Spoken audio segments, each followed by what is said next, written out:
Hi friends, ಎಲ್ಲರಿಗೂ ನಮಸ್ಕಾರ. ಕವಿರಾಜ ಲೋಕ ಚಾನಲ್ಗೆ ಸ್ವಾಗತ.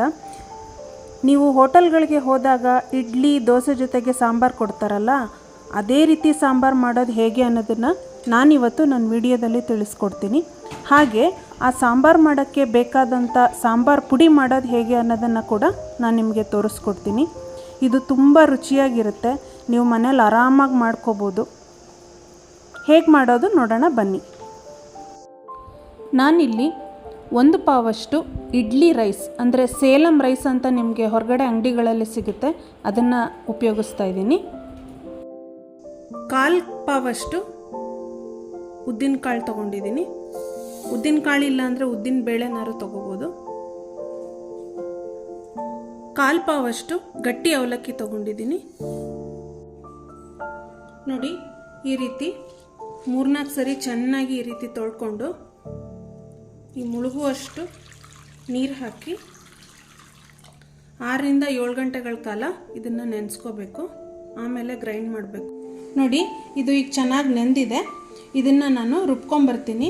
ನಾನೀಗ ಗ್ರೈಂಡ್ರಲ್ಲಿ ರುಬ್ಕೊತೀನಿ. ನೀವು ಮಿಕ್ಸಿಲಿ ಬೇಕಾದರೂ ಇದನ್ನು ರುಬ್ಕೋಬೋದು. ನೋಡಿ, ಈ ರೀತಿ ಹಿಟ್ಟು ರುಬ್ಬಿದ ಮೇಲೆ ಕೈಯಲ್ಲಿ ಈ ರೀತಿ ಚೆನ್ನಾಗಿ ಮಿಕ್ಸ್ ಮಾಡ್ಕೋಬೇಕು. 6ರಿಂದ 7 ಗಂಟೆಗಳ ಕಾಲ ಇದನ್ನು ನೆನೆಸಿಟ್ಕೊತಾ ಇದ್ದೀನಿ. ನೋಡಿ, ಹಿಟ್ಟು ಎಷ್ಟು ಚೆನ್ನಾಗಿ ಹುದುಗ್ ಬಂದಿದೆ. ಈಗ ಇದಕ್ಕೆ 1.5 ಟೇಬಲ್ ಸ್ಪೂನಷ್ಟು ಉಪ್ಪು ಹಾಕಿ ಚೆನ್ನಾಗಿ ಮಿಕ್ಸ್ ಮಾಡ್ಕೊತಾ ಇದ್ದೀನಿ.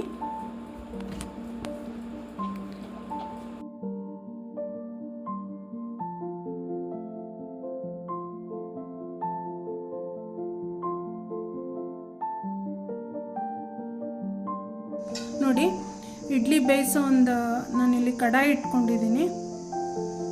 ನೀವು ನಿಮ್ಮ ಮನೆಯಲ್ಲಿ ಕುಕ್ಕರಲ್ಲಿ ಬೇಕಾದ್ರೂ ಮಾಡ್ಕೋಬೋದು. ನೋಡಿ, ಇಲ್ಲೊಂದು ಕಡಾಯಿಗೆ ಸ್ವಲ್ಪ ನೀರು ಹಾಕ್ಕೊಂಡಿದ್ದೀನಿ. ಇಡ್ಲಿ ಪ್ಲೇಟ್ಸ್ಗೆ 1 ಡ್ರಾಪ್ ಈ ರೀತಿ ಎಣ್ಣೆ ಹಾಕಿ ಈ ಥರ ಸವರ್ಕೊಂಡು ಇಡ್ಲಿ ಹಿಟ್ಟು ಹಾಕ್ಕೋಬೇಕು. ಈ ರೀತಿ ಎಣ್ಣೆ ಸವರ್ಕೊಳ್ಳೋದ್ರಿಂದ ಇಡ್ಲಿ ತೆಗಿಯೋಕ್ಕೆ ಸುಲಭ ಆಗುತ್ತೆ.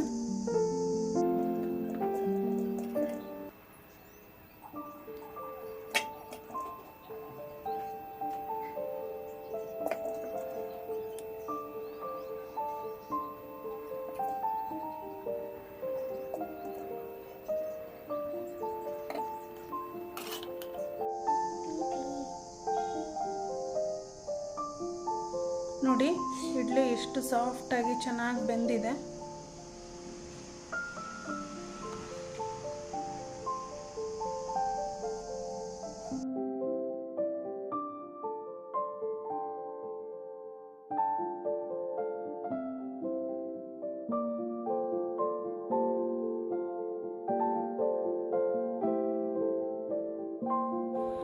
ಈಗ ಈ ಇಡ್ಲಿ ಜೊತೆಗೆ ಸಾಂಬಾರು ಪುಡಿ, ಹಾಗೆ ಅದರ ಸಾಂಬಾರು ಮಾಡೋದು ಹೇಗೆ ಅನ್ನೋದನ್ನು ನೋಡೋಣ.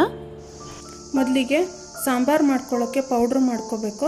ಸಾಂಬಾರು ಪುಡಿ ಮಾಡೋಕ್ಕೆ ಬೇಕಾಗಿರೋಂಥ ಪದಾರ್ಥಗಳು: 1 ಟೇಬಲ್ ಸ್ಪೂನಷ್ಟು ಉದ್ದಿನಬೇಳೆ, 1 ಟೇಬಲ್ ಸ್ಪೂನಷ್ಟು ಕಡಲೆಬೇಳೆ, ಅರ್ಧ ಟೇಬಲ್ ಸ್ಪೂನಷ್ಟು ಕಾಳುಮೆಣಸು, 1/4 ಟೇಬಲ್ ಸ್ಪೂನಷ್ಟು ಮೆಂತ್ಯ, 1 ಟೇಬಲ್ ಸ್ಪೂನಷ್ಟು ಜೀರಿಗೆ, 3 ಟೇಬಲ್ ಸ್ಪೂನಷ್ಟು ಧನಿಯಾ ಕಾಳು, ಒಗ್ಗರಣೆಗೆ ಸ್ವಲ್ಪ ಎಣ್ಣೆ, 10ರಿಂದ 12 ಕರಿಬೇವು ತೊಗೊಂಡಿದ್ದೀನಿ, 7ರಿಂದ 8 ಬ್ಯಾಡಗಿ ಮೆಣಸಿನ್ಕಾಯಿ ತೊಗೊಂಡಿದ್ದೀನಿ ಕಲರಿಗೋಸ್ಕರ, ಸ್ವಲ್ಪ ಇಂಗು. ಮೊದಲಿಗೆ ಪುಡಿ ಹುರ್ಕೊಳ್ಳೋಕ್ಕೆ ಒಂದು ಬಾಣಲಿ ಇಟ್ಕೊಂಡಿದ್ದೀನಿ.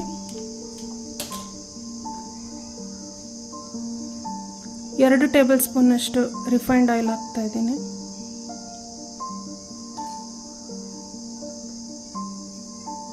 ನೋಡಿ, ಎಣ್ಣೆ ಕಾದಿದೆ. ಈಗ ಮೆಂತ್ಯ, ಮೆಣಸು, ಕಡಲೆಬೇಳೆ, ಉದ್ದಿನಬೇಳೆ ಎಲ್ಲ ಹಾಕಿ ಮೀಡಿಯಂ ಫ್ಲೇಮ್ನಲ್ಲಿ ಇಟ್ಕೊಂಡು ಫ್ರೈ ಮಾಡಬೇಕು. ಇದೊಳ್ಳೆ ಅರೋಮಾ ಬರುತ್ತೆ, ಆವಾಗ ಆಗಿದೆ ಅಂತ ಅರ್ಥ.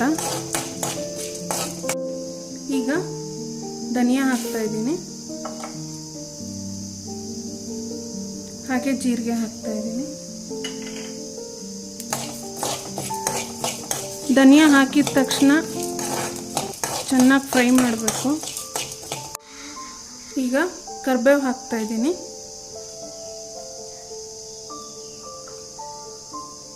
ಒಣಮೆಣಸಿನ್ಕಾಯಿ ಎಲ್ಲ ಹಾಕಿ ಒಂದ್ಸರಿ ಮಿಕ್ಸ್ ಮಾಡಿಕೊಂಡ್ರೆ ಸಾಕು. ಒಣಮೆಣಸಿನ್ಕಾಯಿ ಕರಿಬೇವೆಲ್ಲ ಹಾಕಿದ್ಮೇಲೆ ನೋಡಿ ಸ್ವಲ್ಪ ಇಂಗು ಹಾಕ್ಕೋತಾ ಇದ್ದೀನಿ. ಸ್ವಲ್ಪ ತಣ್ಣಗಾದ್ಮೇಲೆ ಪೌಡ್ರ್ ಮಾಡ್ಕೋಬೇಕು. ನೋಡಿ ಸಾಂಬಾರು ಪೌಡ್ರ್ ರೆಡಿಯಾಗಿದೆ. ಈ ರೀತಿ ನುಣ್ಣಗೆ ಪೌಡ್ರ್ ಮಾಡ್ಕೋಬೇಕು. ಈಗ ಸಾಂಬಾರು ಮಾಡೋದು ಹೇಗೆ ಅನ್ನೋದನ್ನು ನೋಡೋಣ ಬನ್ನಿ.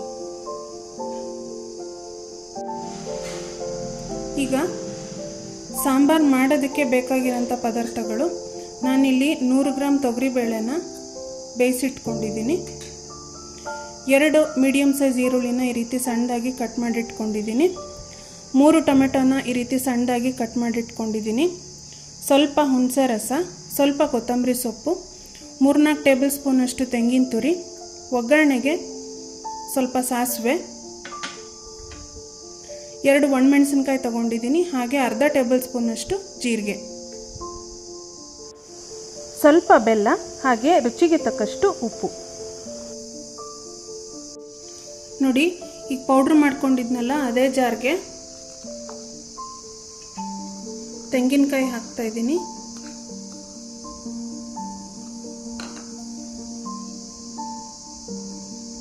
ಸಾಂಬಾರ್ ಪೌಡ್ರು ಒಂದು 3 ಟೇಬಲ್ ಸ್ಪೂನಷ್ಟು ಹಾಕ್ತಾಯಿದ್ದೀನಿ.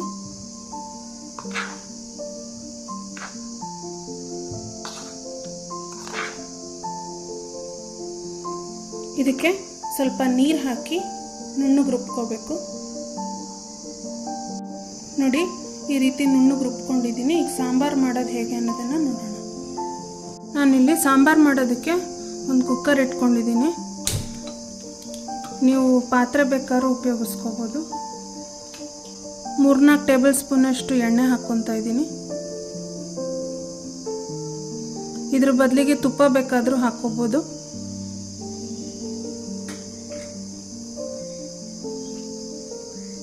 ನೋಡಿ ಎಣ್ಣೆ ಕಾದಿದೆ. ಈಗ ಸ್ವಲ್ಪ ಜೀರಿಗೆ ಹಾಕ್ಕೋತಾ ಇದ್ದೀನಿ.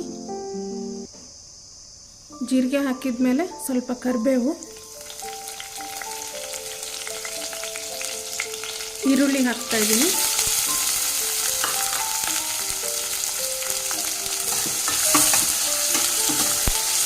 ಈರುಳ್ಳಿ ಚೆನ್ನಾಗಿ ಫ್ರೈ ಆಗಬೇಕು. 5 ನಿಮಿಷ ಫ್ರೈ ಆದರೆ ಸಾಕು.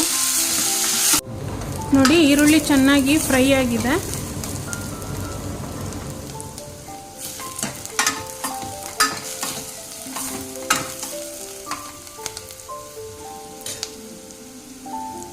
ಈಗ ಟೊಮೆಟೊ ಹಾಕ್ತಾ ಇದ್ದೀನಿ. ಟೊಮೆಟೊ ಮೆತ್ತಗಾಗಬೇಕು, ಅಲ್ಲಿ ತನಕ ಬೇಯಿಸ್ಕೋಬೇಕು.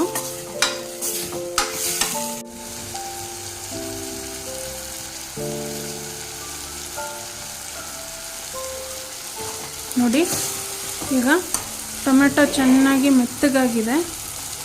ಈಗ ಬೇಯಿಸಿಟ್ಕೊಂಡಿರೋ ಬೇಳೆ ಹಾಕ್ತಾ ಇದ್ದೀನಿ.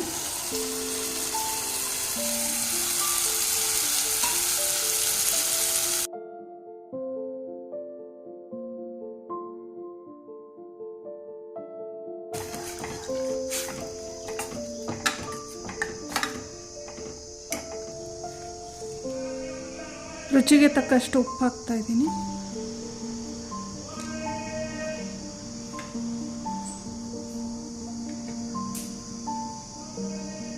ರುಬ್ಬಿಟ್ಕೊಂಡಿರೋ ಮಸಾಲೆ ಹಾಕ್ತಾ ಇದ್ದೀನಿ.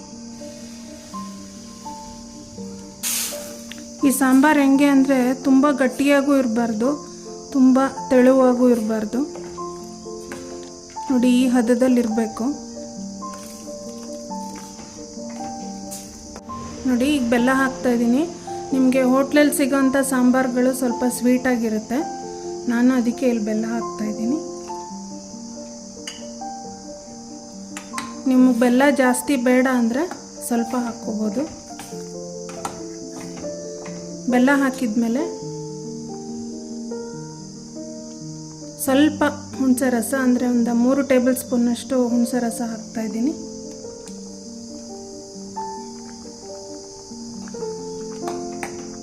ಎರಡು 3 ನಿಮಿಷ ಕುದಿಬೇಕು. ಇದು ಜಾಸ್ತಿ ಕುದಿಸೋ ಅಂಥ ಅವಶ್ಯಕತೆ ಏನಿಲ್ಲ.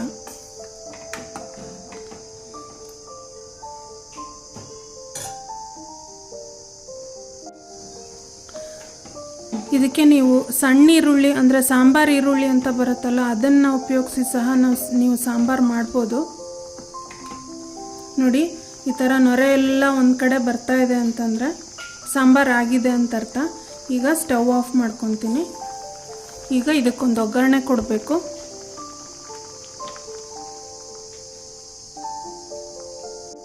ನೋಡಿ, ಇಲ್ಲೊಂದು ಸಣ್ಣ ಬಾಣಲಿ ಇಟ್ಕೊಂಡಿದ್ದೀನಿ.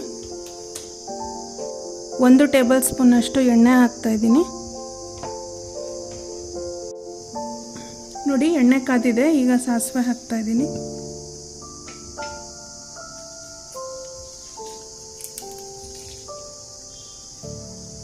ಒಣಮೆಣಸಿನ್ಕಾಯಿ,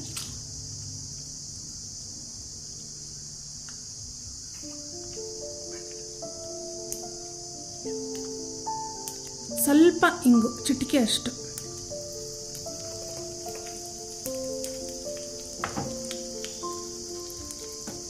ಇದನ್ನು ಸಾಂಬಾರಿಗೆ ಹಾಕ್ಕೋಬೇಕು.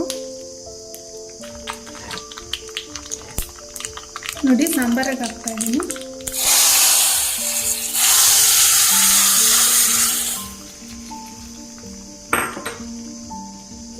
ನೋಡಿ, ಹೋಟೆಲ್ಗಳಲ್ಲಿ ಸಿಗುವಂಥ ಇಡ್ಲಿ ಸಾಂಬಾರು ಕೊಡ್ತಾರಲ್ಲ, ಆ ಸಾಂಬಾರು ರೆಡಿ. ಈಗ